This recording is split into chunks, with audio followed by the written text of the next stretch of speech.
everyone, welcome to Wine Styles Ankeny 10-Minute Tasting. I'm Mindy, one of the co-owners here, and I'm with my co-owner and our certified specialist of wine, Paul. Hi everybody. And Cheyenne, our events and marketing coordinator. Hello. So Wine Styles is a locally owned retail wine and craft beer store in the district in Prairie Trail in Ankeny, and we also have a wine bar and a great small plates menu, and we're here for all things wine. And today we're going to talk about sulfites in wine. So this is a really interesting topic that we find a lot of people have some confusion on.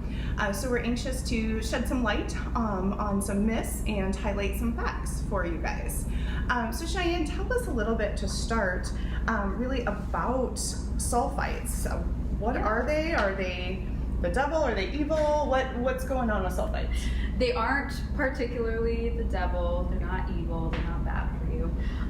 So I do get a lot of times in the store questions about like sulfites, whether or not there is sulfite-free wine, whether or not they're bad for you, so on and so forth. And in reality, there isn't going to be a sulfite-free wine because it is a byproduct of the yeast fermentation. Consumption of sulfites is going to be completely harmless for the vast majority of individuals. In fact, the FDA is estimating that less than 1% of the population does have a sulfite sensitivity.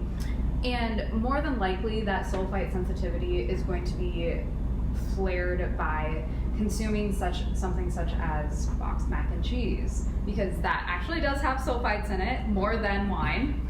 And it does essentially what happens when you have a sulfite sensitivity is your body doesn't have the particular enzymes needed to break down sulfites. And it's very uncommon. Most people really don't have that.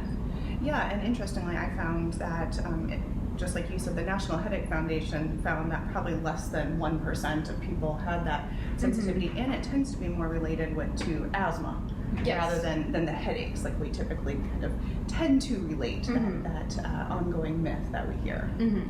Yeah, they do typically have more of an asthmatic or allergic reaction. They don't have a headache. So I think we need to talk a little bit about what sulfites are, just to maybe allay some fears that people may have. Sulfites are naturally occurring substances, like Cheyenne said. Yeast produce sulfites as part of fermentation, so there's no way to avoid that in the process of making wine or in the process of making beer, which is the same thing.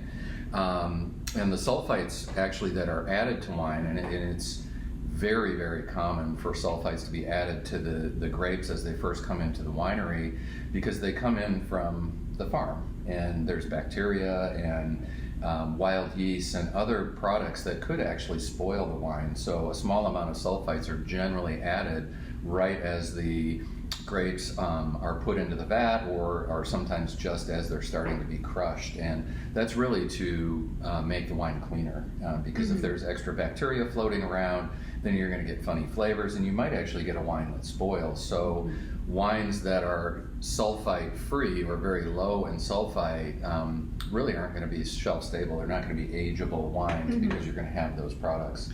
Absolutely, and we've thrown around sulfite free and the fact that it doesn't exist a couple of times. So I'm imagining some of you are saying, well, I've seen sulfite free on a bottle, on a label.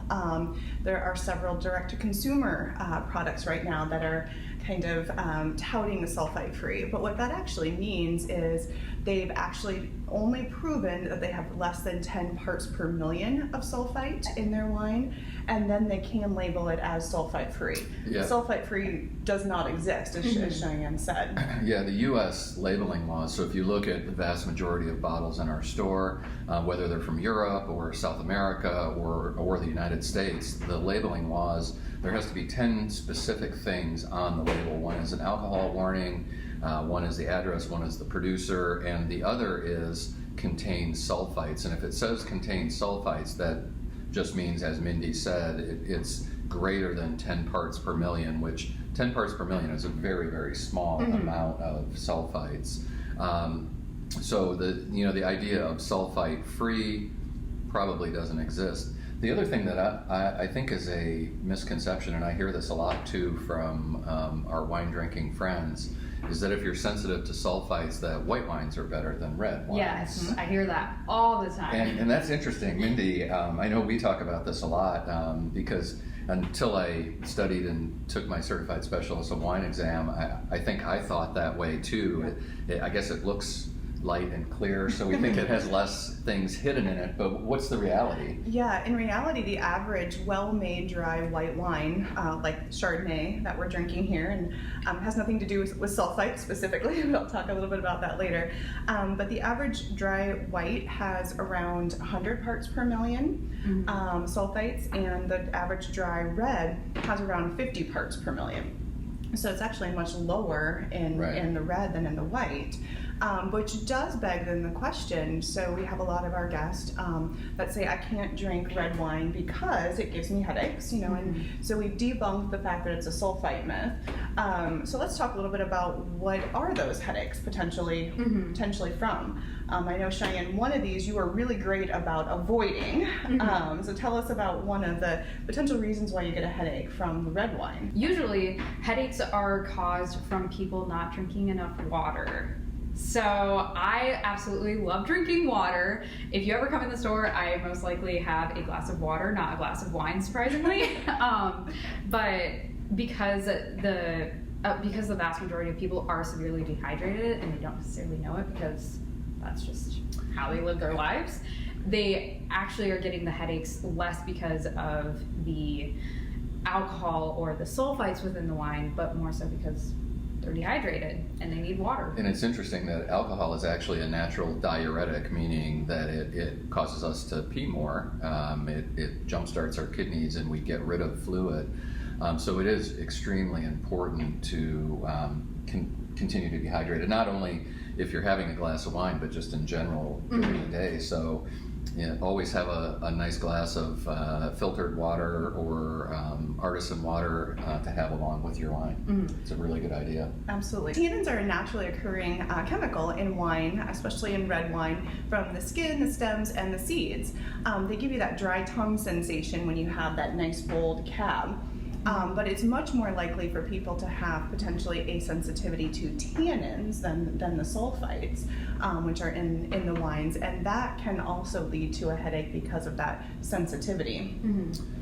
And not to bore everybody with the chemistry, but some people also have a very sensitive histamine release. So when you get hives, that's our body releasing histamine, and sometimes wine, whether it's the phenols or tannins or other chemical components, can cause this histamine release, and so that can also give people headaches or just make them not feel well. If you want to enjoy that nice glass of cab with dinner, but you're really sensitive to it and tend to get headaches, which potentially is from the histamines as well, then take a antihistamine that you typically take for those seasonal allergies like you have.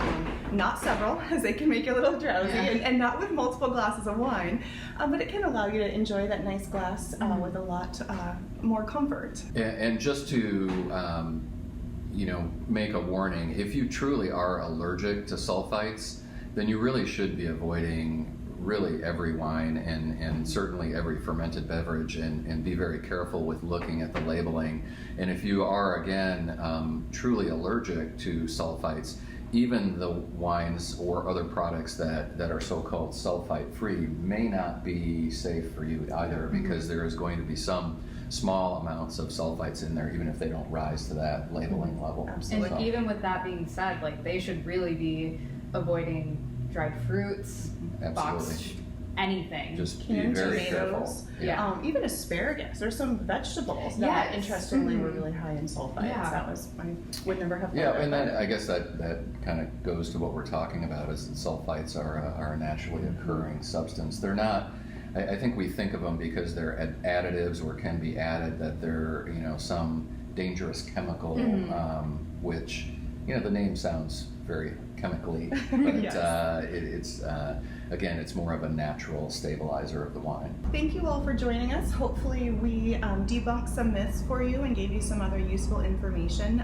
to further enhance your wine drinking and enjoyment and your selections. We look forward to seeing you all back here very soon. Cheers. Cheers.